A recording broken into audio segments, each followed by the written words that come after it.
Sir SIR பற்றி வாக்காளர் பட்டியல் சிறப்பு தீவிர திருத்தம் ஸ்பெஷல் இன்டென்சிவ் ரிவிஷன் எஸ்ஐஆர் பற்றி நம்முடைய முதல்வருக்கும் திராவிட முன்னேற்ற கழகத்தை சேர்ந்த நபர்களுக்கும் மிகப்பெரிய பிரச்சனையாக சொல்கிறாங்க. ஆனால் ஒவ்வொரு பூத்துலேயும் திராவிட முன்னேற்ற கழகத்தை சேர்ந்த நிர்வாகிகள் தான் அந்த பிஎல்ஓ கூட சுற்றுறாங்க, பிஎல்ஓ ஃபாலோ பண்ணுறாங்க. பிஎல்ஓ இங்கே வாங்க சார், இங்கே வாங்க சார், அந்த வீட்டு போவாங்க, இந்த வீட்டு போவாங்க, நான் வாங்கி தர்றேன், நீ வாங்கி தரேன்ட்டு இந்த திராவிட முன்னேற்ற கழகத்தை சேர்ந்த நிர்வாகிகள் தான் அந்த பிஎல்ஓவை அலக்களிக்கிறாங்க. ஆனால் முதல்வரோ அல்லது தலைவர்களோ மேடையிலேயோ டிவிலேயோ எதிர்க்கிறோம் எதிர்க்கிறோம் எஸ்ஐஆரை எதிர்க்கிறோம் சொல்கிறாங்க. நம்முடைய முதலமைச்சருக்கு நிறைய சந்தேகங்கள் இருக்குது. உறவினர்களால் யார் என்று கேட்கிறார்.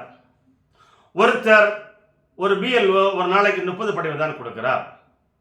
அவருடைய பெயர் இருக்கிறார் என்று சரியாக செக் பண்ணுவதில்லை. அவருக்கு விவரம் பற்றவில்லை. இந்த 30 நாளில் முடிக்க முடியுமா? ஏன் இது அவசர கோலம்? இது ஜனநாயகத்திற்கு ஒரு விரோதமானது அல்லவா? இது ஓட்டுகளை திருடுகின்ற முறை அல்லவா சொல்றாங்க. சார் அதெல்லாம் வாய்ப்பு இருக்குதா? தேர்தல் ஆணையம் என்ன சொல்றது? யாருடைய வாக்கும் டெலிட் செய்யப்படாது, ரத்து செய்யப்படாது, நீக்கப்பட மாட்டேன்னு சொல்லிட்டாங்க சார். முதல்ல அவங்க என்ன சொல்றாங்க? நீங்க உங்களுடைய வாக்காளர் பட்டியலில் உங்க பேர் இருக்குது, ஆனால் நீங்க அந்த அட்ரஸ்ல இல்லையே, அதை செக் பண்ண வராங்க. ரெண்டாவது, உங்களுக்கு ஒரே பெயர் 2 இடத்துல 3 இடத்துல இருக்குது. இங்க ஒன்று வச்சுக்கிறீங்க, உங்களை சொந்த ஊரில் வச்சுக்கிறீங்க, அல்லது என்ன ஊரில் வச்சுக்கிறீங்க, அல்ல வேலை பார்வை ஊரில் வச்சுக்கிறீங்க. ஒருத்தருக்கு 2 ஓட்டு மேலே 3, 4, 5 ஓட்டுலாம் இருக்குது. அதெல்லாம் ரத்து செய்யணும்.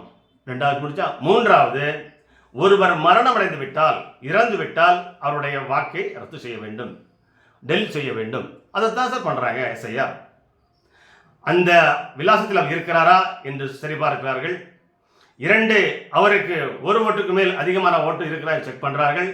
3, அவர் இறந்து விட்டாரா என்று செக் பண்றாங்க. இதுதான் சார் எஸ்ஐஆர். இதைத்தான் சார் பண்றாங்க. சார் 2005 பண்ணாங்க, அதுக்கப்புறம் பண்ணவே இல்லை சார். 20 வருஷமா இந்த எஸ்ஐஆர் பண்ணல. சென்னை, காஞ்சிபுரம், செங்கல்பட்டு 3 மாவட்டம் தான் 2005. இதுல இந்த 3 மாவட்டம் உட்பட்ட 37 சட்டமன்றத்துக்கு தான் 2005. மற்ற மாவட்டங்களுக்கெல்லாம் 197 சட்டமன்றத்துக்கெல்லாம் 2002 சார். 23 வருஷமா பண்ணல. 10 வருஷத்துக்கு குறைந்தபட்சம் 10 வருஷத்துக்கு ஒருக்க பண்ண வேண்டிய எஸ்ஐஆர் காங்கிரஸ் ஆண்ட காலத்தில் காங்கிரஸ் கூட்டணி ஆட்சி இந்த திராவிட முன்னேற்ற கழகம் எஸ்ஐஆர் பண்ண அனுமதிக்காமல், எஸ்ஐஆர் பண்ண விடாமல், எஸ்ஐஆர் பண்ணாமல் தான் இந்த பிரச்சனை. சார் ஒருத்தர் இருக்கிறார் இல்லை செக் பண்ண வேண்டியது அரசுடைய கடமை இல்லவா? ஒரு தேர்தல் கணக்குடைய கடமை இல்லவா? சார் நீங்க பென்ஷன் வாங்குறீங்க, ஒவ்வொரு வருஷமும் நீங்க பேங்க்ல போய் உங்களுடைய சர்டிஃபிகேட் கொடுக்குறீங்கல்ல, நான் இருக்கிறேன் இல்லை டீட்டெயில்ஸ் கொடுக்குறீங்களா பேங்க்ல போய் பென்ஷன் பணம் வாங்குறதுக்கு. அதே மாதிரி சார் ஓட்டு உங்களுக்கு இருக்கா இல்லையா, அதை சரி செய்வது தான் உங்களை தேர்தல் ஆணையம் அறிவுறுத்துது. அந்த படித்தில் தான் இருக்குது. மேலே உங்களுடைய உங்களுடைய டீட்டெயில்ஸ் தான் இருக்குது, அந்த பிஎல்ஓ பேர் இருக்குது. லெஃப்ட் சைடில் 2005 சென்னை, காஞ்சிபுரம், செங்கல்பட்டில் வாழ்கின்ற மக்களுடைய 2005 நீங்கள் எங்கே இருந்தீர்கள், எங்கே ஓட்டு போட்டீர்கள், அந்த விவரம் கேட்குறாங்க. ரைட் சைடில் 2005 உங்களுடைய அப்பா, அம்மா, தாத்தா, பாட்டி எங்கே இருந்தாலும் கேட்குறாங்க. இதை சார் ஃபில் பண்ணணும். இதை ஏன் ஃபில் பண்ணுறதுக்கு உங்களுக்கு கஷ்டம்? இது உங்களுக்கு ஃபில் பண்ணுறதுக்கு 1 மாதம் டைம் வேணுமா சார்? ½ அன் ஹவரில் முடிஞ்சிடும் சார். சார் எல்லா வீட்லேயும் படித்த பசங்க இருக்கிறாங்க, எல்லா தெருக்களையும் படித்த மக்கள் இருக்கிறாங்க, எல்லா சமுதாயத்துடைய தலைவர்கள் இருக்கிறாங்க, எல்லா சமுதாயத்தினுடைய குருமார்கள் இருக்கிறாங்க, உதவி பண்ணுறதுக்கு ஆள் இருக்குது. சார் பிஎல்ஓவே உங்களுக்கு ஹெல்ப் பண்ணுவார். பிஎல்ஓவே உங்களுக்கு எங்கே ஓட்டு இருக்குது நீ சொன்னால் போதும். உங்கள் பேரையும் உங்கள் அப்பா பேரையும் சொன்னாலே அவர் சர்ச் பண்ணி அந்த மாவட்டத்தினுடைய போய் வெப்சைட்டில் போய் சர்ச் பண்ணி உங்களுக்கு கொடுத்துட்றாரு. அந்த வெப்சைட் எல்லாம் தேர்தல் ஆணையம் உங்களுக்கு கொடுத்துருக்கு. இதில் என்ன சார் உங்களுக்கு பயம்? 1 மாதத்துல போறாதா சார்? எலெக்ஷன் எப்போ வருது?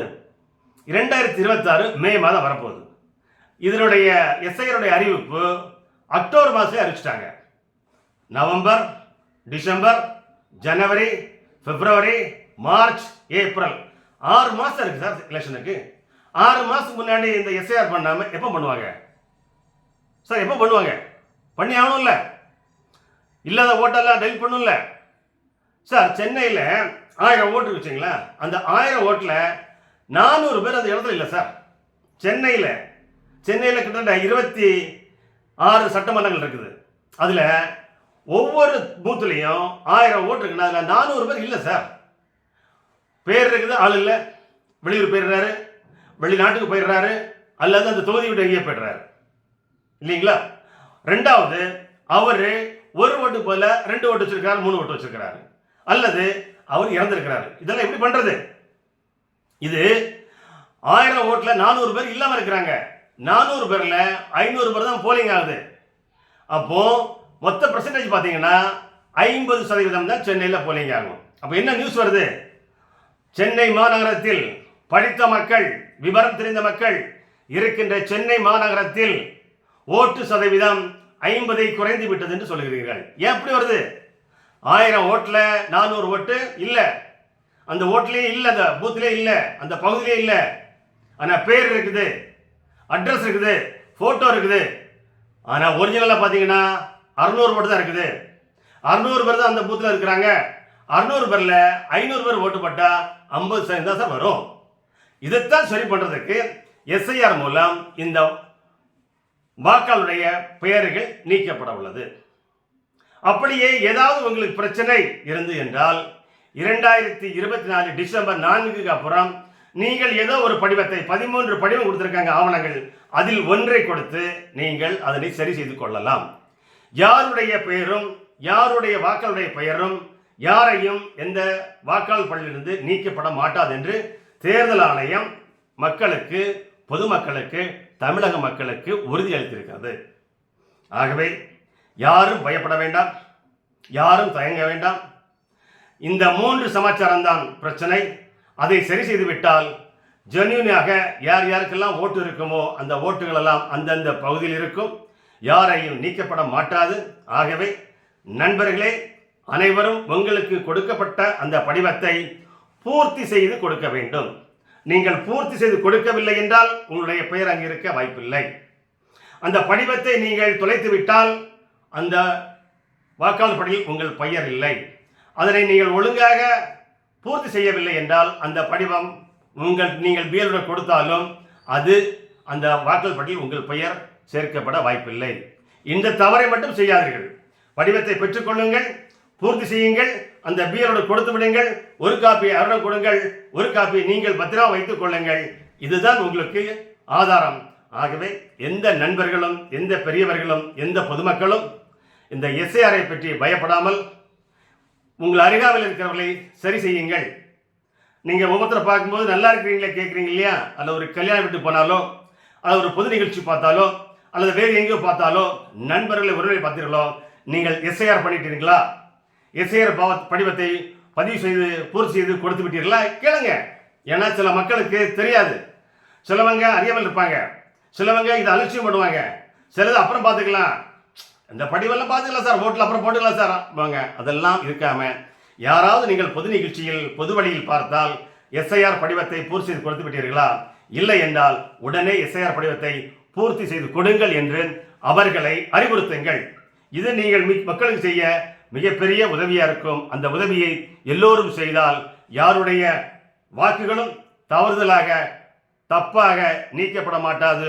உண்மையான வாக்காளர்கள் கண்டிப்பாக 2026 சட்டமன்ற தேர்தலில் வாக்களிக்க அனுமதிக்கப்படுவாது.